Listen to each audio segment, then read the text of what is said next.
el pasado lunes se celebró en Madrid una reunión a la que acudió un responsable canadiense de Lundin Mining y, como resultado de dicha reunión, puedo informar que se abre la posibilidad de aplazar los despidos anunciados hasta el día 30 de junio próximo. El objetivo de este aplazamiento es buscar un comprador que esté interesado en continuar con la explotación de la mina. Y digo que se abre la posibilidad porque hoy mismo hay prevista una reunión con los representantes de los trabajadores y la empresa que va a hacer que se entre en una nueva fase de la negociación. Hasta ahora se ha estado negociando las condiciones económicas de los despidos y hoy, con este resultado de la reunión del lunes, se abre la posibilidad de que acuerden ellos, que son los que tienen la responsabilidad, los representantes de los trabajadores y la empresa, ese aplazamiento hasta el 30 de junio. Es decir,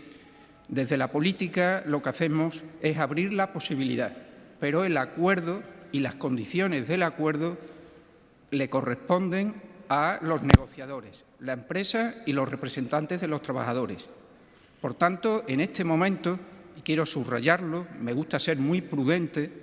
lo que existe es la disposición de la empresa, el compromiso de la empresa a negociar con los trabajadores no solo las condiciones del despido, sino poner también entre el contenido de la negociación